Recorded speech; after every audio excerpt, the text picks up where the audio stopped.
뭐라고요? 자원봉사자들이 모두 한국팀으로 배정해달라고 난리라고요?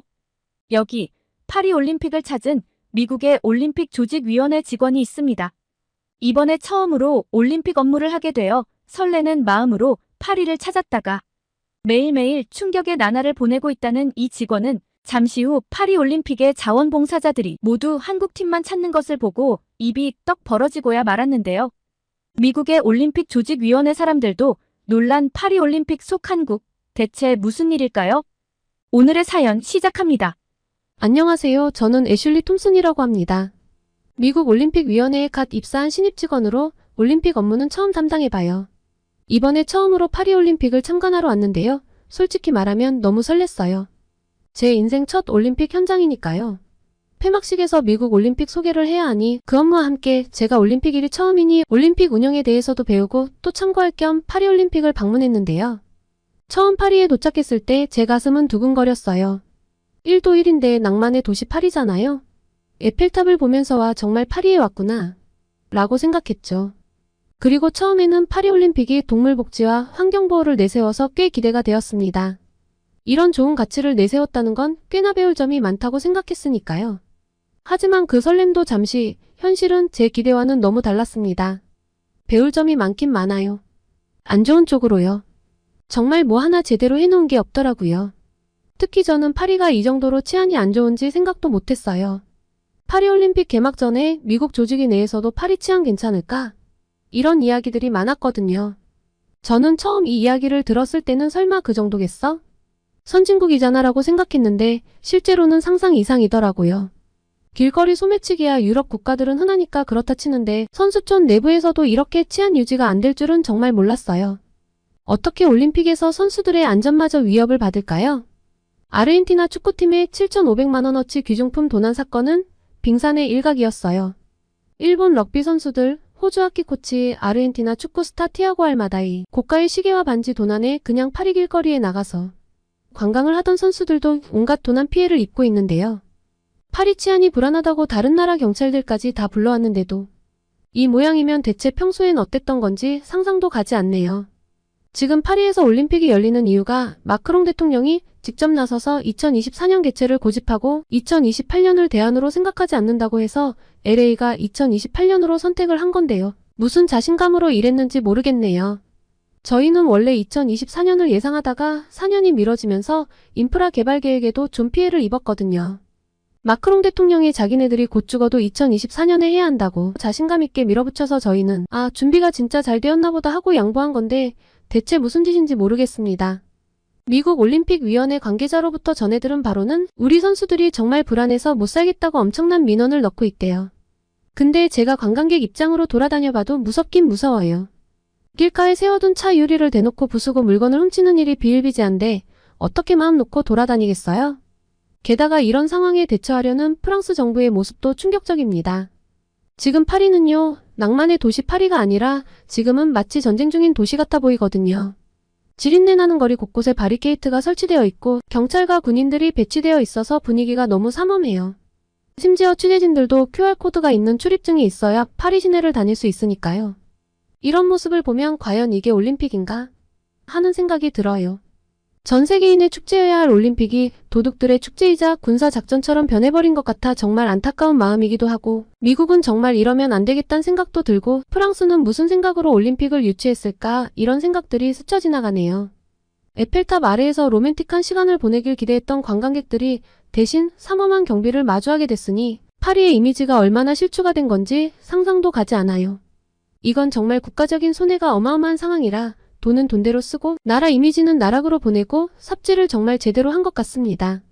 이런 상황을 보면서 LA 올림픽 준비에 대한 책임감이 더 커져요. 우리는 절대 이런 실수를 반복하지 말아야 하니까요. 안전은 중요하지만 그것 때문에 올림픽의 축제 분위기를 망치는 일은 없어야 할 것 같다는 생각입니다. 그리고 진짜 웃긴 게 생각났네요. 정말 황당한 일이 있었는데요. 파리올림픽에 VIP 만찬에서 푸아그라를 제공했거든요. 동물 복지를 내세우면서 동물 학대 논란이 있는 음식을 내놓다니 이건 완전 모순 아닌가요? 용기를 내서 물어봤죠. 푸아그라를 제공하는 것이 올림픽의 가치와 맞나요? 그런데 돌아온 대답은 더 황당했어요. 괜찮다, 이건 우리의 자랑스러운 명품 음식이다 라고 하더라고요. 그 순간 제 마음속에서 뭔가가 쿵하고 무너지는 느낌이었어요. 이렇게 앞뒤가 안 맞는 올림픽이라 자기들끼리도 내부에서 손발이 안 맞나 싶었습니다. 잘 알려진 선수촌 식사 문제는 어찌 보면 이미 예견됐던 것 같아요. 선수들이 점심, 저녁 식사를 싸워야 한다니 이게 말이 되나요? 프랑스가 그렇게 자랑하던 미슐랭 셰프들은 다 어디로 간 걸까요? 실제 선수들의 증언을 들어보니 상황이 더 심각하더라고요. 한 선수는 이렇게 말했어요. 우리가 먹는 건 제대로 된 프랑스 요리가 아니에요. 선수촌 밖에서 먹는 음식과는 완전히 달라요. 기껏해봤자 계란, 햄, 치즈 정도예요. 또 다른 선수는 이렇게 말하더라고요. 선수촌에서 제공되는 음식은 선수들을 위해 좀 더 건강한 편이에요. 하지만 식당 음식이 그다지 좋지 않아요. 프랑스 음식이 원래는 맛있다고 생각하지만 우리가 먹는 건 최고가 아니에요. 그래도 어떻게든 버티고 있죠. 특히 단백질 부족 문제가 심각해요. 미국 육상팀 선수와 잠깐 이야기를 했을 때에는 절로 머리가 띵했습니다. 음식 퀄리티를 떠나 양이 부족했다니 이게 대체 무슨 말인가요? 특히 단백질이 너무 부족했죠. 저희 같은 육상 선수들은 칼로리를 많이 소모하니 많은 음식을 먹어야 하는데 음식이 순식간에 동이 나버렸어요. 훈련하고 저녁에 돌아오면 먹을 게 거의 없었죠. 진짜 너무 배고파서 피곤한 몸을 이끌고 밖에 나가서 밥을 다시 사 먹었습니다. 충격적인 선수들의 증언 속에서 그나마 긍정적인 건 피자와 햄버거였습니다. 한 선수는 피자와 햄버거는 맛있었어요. 치즈도 좋았고요. 라고 말했어요. 하지만 올림픽 선수들에게 패스트푸드만 먹으라고 할 순 없잖아요. 급기야 몇몇 선수들은 다 같이 조를 짜서 장을 봐오고 선수촌 내에서 직접 음식을 만들어 먹기 시작했습니다. 충격을 넘어 경악이었습니다. 이 정도면 도쿄보다 더 최악인 것 같은데 더 어이가 없는 건 프랑스 측의 태도예요. 우리가 좋은 가치를 내세웠는데 왜 투덜거리는지 모르겠다며 오히려 불만을 표현하는 선수들을 비난하더라고요. 그게 할 말인가요? 저는 그 순간 이게 정말 올림픽인가? 라는 의문이 들었습니다. 영국팀은 결국 급하게 요리사를 파견했대요. 다른 나라들도 비슷한 상황이라고 하고요. 이건 정말 올림픽 정신에 어긋나는 거 아닌가요? 그런데 이런 상황 속에서 한국 선수단의 도시락이 주목을 받고 있다는 소식을 들었어요. 정말 놀라웠죠. 알고 보니 한국대한체육회에서는 이런 상황을 미리 예측하고 준비를 했더라고요. 그 준비성에 정말 감탄했어요. 대한체육회의 급식지원팀이 파리에서 정말 바쁘게 움직이고 있고 매일 150개의 도시락을 선수들 숙소로 배달하고 있다는데 심지어 700개의 친환경 도시락 식판을 2달 전에 미리 공수해왔다니 어떻게 파리올림픽이 이렇게 파행이 될 걸 예상하고 미리 대비했는지 저희 모두 깜짝 놀랐습니다. 게다가 도시락 퀄리티도 정말 대단하던데요. 한식이 영양가가 좋고 깔끔하다는 건 알고 있었지만 이 정도일 줄은 몰랐어요. 다른 나라 선수들이 돈을 주고서라도 한국 도시락을 사 먹고 싶어 한다는 얘기를 들었을 때는 정말 대단하구나 싶었죠. 이야기를 들어보니 도쿄 때에도 이렇게 했다고 하는데 사실 정말 제대로 올림픽 준비를 했다면 이렇게 따로 요리사를 파견할 일이 없어야 베스트잖아요. 이런 일들에 대해서 저는 프랑스 측이 미안해하고 지금이라도 대책을 강구하려고 노력할 줄 알았습니다. 하지만 프랑스 측의 태도는 가관이었어요. 혹시나 기분 나빠할까봐 조심스레 물어본 제가 바보였어요. 환경보호라는 가치 아래 기획된 일들인데 사람들은 본질을 보지 못하고 비난만 한다 라며 오히려 불만을 표현하는 선수들을 이상한 사람으로 만들던데요. 이런 태도이니 선수단 숙소와 이동 문제도 문제가 불거진 지 언제인데 해결을 못하고 있죠. 선수들이 버스 안에서 실신해서 병원에 실려갈 정도인데 왜 문제를 해결하지 않고 있을까 했는데 이런 태도와 생각으로 올림픽을 기획했다면 문제가 이만큼인 게 그나마 다행이구나 싶을 정도입니다. 제가 조사하기론 도쿄올림픽도 이렇게 문제가 많았다고 하던데 요즘 올림픽들이 하나같이 크고 작은 난리가 나는 걸 보면서 과연 미국에서 올림픽을 치르는 게 맞는 걸까 하는 생각까지 들었어요. 이게 과연 나라에 도움이 되는 일인가? 하는 생각이 들 수밖에 없는 상황이잖아요. 그러다 며칠 전 미국 올림픽위원회 회의에 참석했어요. 선배들과 함께 현장에서 지켜본 파리올림픽의 문제점을 다 같이 공유하고 미국 올림픽을 어떻게 끌고 나갈지 무엇을 준비할지 논의하는 자리였죠. 모두들 한숨만 쉬고 있었어요. 파리에 온 게 돈도 아깝고 시간도 아깝다고 느껴졌으니까요. 가뜩이나 미국 올림픽도 예산 때문에 골머리인데 좋은 아이디어는 하나도 못 얻었잖아요. 그때 갑자기 한 선배가 이런 말을 꺼냈어요. 우리가 배울 만한 올림픽이 있긴 해. 바로 평창 올림픽이야. 동계이긴 하지만 사실 운영 면에서 하계와 동계를 모두 합쳐서 요 근래 이만한 올림픽은 따로 없었지. 우리 한국을 가는 게 낫겠는데? 그 말에 모두의 표정이 밝아졌어요. 특히 바흐 IOC 위원장이 평창 올림픽에 대해 한 말을 들었을 때는 정말 놀랐어요. 올림픽 역사상 처음으로 음식 컴플레인이 단 한 건도 없었다니 정말 대단하지 않나요? 저는 궁금증을 참지 못하고 물었죠. 평창이요? 그렇게 대단했나요? 선배들은 저를 놀란 눈으로 쳐다봤어요. 애슐리, 너 평창 동계올림픽에 대해 모르니? 그렇게 해서 저는 처음으로 평창 올림픽에 대해 듣게 되었어요. 제가 하계올림픽들만 체크해서 평창은 제대로 알지 못했던 게 한스러울 정도였습니다. 선배들의 이야기를 들으면서 제 마음속에 작은 희망의 불씨가 피어오르기 시작했습니다. 어쩌면 정말 멋진 올림픽을 만들 수 있는 방법이 있을지도 모르겠다는 생각이 들었죠. 그날 밤 저는 호텔 방으로 돌아와 노트북을 펼쳤어요. 평창 올림픽에 대해 더 자세히 알아보고 싶었거든요. 그리고 그 순간부터 제 인생의 새로운 챕터가 시작되었답니다. 평창 올림픽에 대해 알아보면 알아볼수록 놀라웠는데요. 특히 선수촌 운영 방식이 인상 깊었죠. 우리 미국 농구팀이 호텔을 통째로 빌리는 일같은 선수촌 이탈 사태는 절대 일어나지 않을 완벽한 운영이었어요. 지금 미국 팀이 800개 객실을 가진 파리의 특급 호텔을 전체 임대한 거 아시죠? 비용이 무려 1,500만 달러, 한국 돈으로 약 208억 원이라고 하더라고요. 선수들뿐만 아니라 가족, 지원 스태프, 미국 농구협회 임직원들까지 수용할 수 있는 규모인데요. 물론 그들은 돈을 워낙 많이 벌어서 농구 선수들에게는 큰 돈이 아니긴 할 겁니다. 그리고 NBA 선수들이 출전한 1992년 바르셀로나 올림픽부터 미국 농구팀은 자체적으로 올림픽을 준비해오기도 했고요. 선수촌 밖에 있는 특급 호텔이나 호화 유람선을 숙소로 활용했다고 하더라고요. 하지만 모든 선수들이 늘 이렇게 할 수 있는 건 아니잖아요. 특히 국력이 높지 않아 힘든 국가의 사람들도 있으니까요. 그 사람들의 박탈감은 어쩌나요? 식사도 숙소도 에어컨 문제도 모두 이렇게 나라마다 차등이 생기는 것 자체가 제일 최악이라고 느껴졌습니다. 그런데 평창은 달랐어요. 모든 선수가 같은 선수촌에서 지냈다고 해요. 그리고 그 선수촌이 정말 대단했더군요. 24시간 운영되는 식당에서는 420여 가지의 다양한 메뉴를 제공했다고 하는데 아침, 점심, 저녁은 물론 야식까지 챙겨줬다니. 이건 5성급 호텔도 이렇게는 못해줄 거예요. 한우 스테이크 각국의 전통 음식, 심지어 할랄 푸드까지 준비했다니 정말 세심하지 않나요? 이러니까 컴플레인이 단 한 건도 없죠. 게다가 선수들의 편의를 위해 마사지 센터, 네일 서비스, 미용실도 무료로 운영하고 심지어 당구장이나 게임존 같은 여가 시설도 있어서 선수들의 컨디션 관리뿐만 아니라 정서적인 부분까지 완벽하게 충족시켜준 최고의 올림픽이라고 생각됐습니다. 이렇게 좋은 경험을 하고 가면 평생 한국의 좋은 기억을 가져갈 수 있을 거잖아요. 그들의 가족들, 그리고 그 중계를 본 사람들까지 전부 한국을 좋게 기억하겠죠. 당장 이 이야기를 들려준 선배만 해도 평창 올림픽 이후로 정말 여러 번 한국에 놀러 갔대요. 너무나 환상적이어서 한국의 다른 도시들이 궁금해져 가족들과 여러 번 찾았다고 하더라고요. 이런 한국의 모습을 보면서 우리가 배워야 할 점이 정말 많다는 생각이 들었어요. 선수들을 위해 세심하게 준비하는 모습, 음식부터 시설까지 모든 면에서 최선을 다하는 자세, 이런 것들이 바로 올림픽 정신 아닐까요? 그리고 이런 걸 보면서 우리도 이렇게 할 수 있지 않을까? 하는 생각이 들었습니다. 단순히 스포츠 행사가 아니라 전 세계가 하나 되는 축제잖아요. 그 축제를 더 의미 있게 만들려면 우리도 한국처럼 세심하게 준비하고 배려하는 자세가 필요할 것 같아요. 그래서 저희는 파리에서 한국을 본보기로 삼아 논의를 하기 시작했습니다.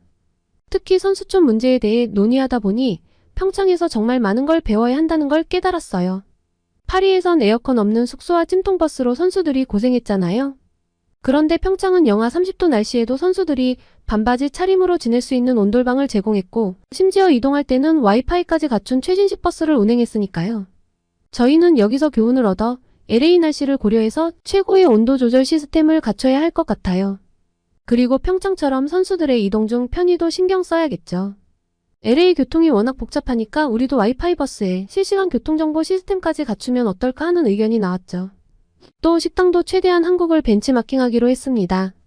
평창처럼 24시간 운영되는 식당에서 420가지나 되는 메뉴까지는 어려워도 LA의 다양한 문화를 반영해서 세계 각국의 음식을 제공하기로 계획을 세웠습니다. 또 평창처럼 채식주의자, 비건, 할랄 음식까지 다 준비해야겠죠. 그런데 이렇게 논의하다가 놀란 게 생각보다 비용이나 인력이 엄청 많이 필요할 것 같다는 거예요. 예산 한계가 있으니 고민에 빠졌는데 평창 예산 이야기를 보고 정말 놀랐어요. 어떻게 그렇게 효율적으로 운영했을까요? 우리가 알아본 바로는 평창이 당초 예상했던 것보다 훨씬 적은 비용으로 대회를 치렀다고 하는데 평창 올림픽 담당자들을 그대로 모셔와서 미국 올림픽을 치르는 것이 어떻냐는 이야기가 나올 정도였습니다. 찾아보니 민간 기업들의 후원이 큰 역할을 했다고 하던데 삼성, 현대차 같은 기업들이 적극적으로 참여해서 첨단 기술도 선보이고 비용도 절감했더라고요. 그래서 저희도 한국을 따라 실리콘밸리 기업들이나 LA의 엔터테인먼트 기업들과 협력하면 어떨까 했죠. 기술력도 활용하고 비용도 줄일 수 있을 것 같으니까요.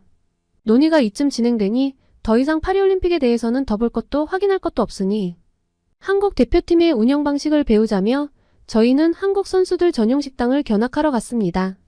처음엔 한국 선수들만을 위한 공간인 줄 알았는데 가보니 완전 다른 광경이 펼쳐지고 있더라고요. 진천 선수촌 식당을 그대로 옮겼다고 들었는데 정말 그랬어요. 그런데 놀라운 건 거기 한국 선수들뿐만 아니라 외국 선수들, 자원봉사자들, 심지어 관리 스태프들까지 모두 와서 먹고 있는 거예요. 알고 보니 한국과 조금이라도 연관이 있으면 다 이용할 수 있게 해줬대요. 그래서 지금 파리올림픽 조직위원회 쪽으로 엄청난 항의가 쏟아지고 있습니다. 선수들의 항의가 아니라 자원봉사자들 사이에서 담당을 한국으로 바꿔달라는 항의가 빗발친 건데요. 자원봉사자 식당은 선수촌 식당보다 훨씬 안 좋은데 한국 담당만 나날이 얼굴에 윤기가 나서 소문이 돌았나 봐요. 한국팀 배정을 받으면 식사도 좋고 배려도 잘해준다고요. 물론 선수들도 가만히 있던 건 아니에요. 어떤 외국 선수들은 돈을 내고서라도 먹을 수 없냐고 문의했다니까요. 그 유명한 한국 도시락도 직접 목격했어요. 한국은 정말 사소한 것 하나도 엄청나게 꼼꼼하고 정성스럽더라고요. 거기에 넉넉한 인심까지 갖추고 있어서 정말 놀랐어요. 이건 우리 미국 사람들이 진짜 배워야 할 점 아닐까요? 파리에 와서 한국만 보고 있으니 대체 파리를 왜 갔냐고 하실 텐데 그래도 이렇게 하면 망한다를 제대로 배우려면 역시 파리를 볼 필요는 있으니까 파리를 아예 외면하고 있진 않습니다. 저는 며칠 전 정말 최악의 광경을 두 눈으로 봤거든요. 파리의 생강에서 열린 트라이애슬론 경기 현장에 다녀왔는데요. 정말 끔찍했어요. 먼저 파리 시민들의 반응에 놀랐어요. 아침 7시 30분이었는데도 엄청난 인파가 모여 있더라고요. 창틀에 매달려 있는 사람들까지 있었어요. 질서라고는 찾아볼 수 없었죠. 저러다가 누가 떨어져서 사고라도 나면 어쩌나 했는데 제대로 통제도 안 되고 아주 난리더라고요. 다들 직접 본 수질은 어떻냐고 궁금해 하실 텐데요. 문제는 정말 심각했어요. 파리에 처음 왔는데 생강에서 냄새가 나더라고요. 정말 더러워 보였죠. 한국에서도 수영대회가 있었다고 해서 찾아봤는데 한강에서 열린 수영대회 때는 물 한 컵당 세균이 30마리 정도였대요. 그런데 생강은 3,000마리나 됐다니까요. 장구벌레도 더러워서 못 살 것 같은 곳에 선수들을 넣어 경기하게 하다니 정말 믿기 힘들었어요.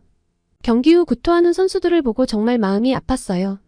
이건 단순한 스포츠 경기가 아니라 선수들의 건강을 위협하는 일이잖아요.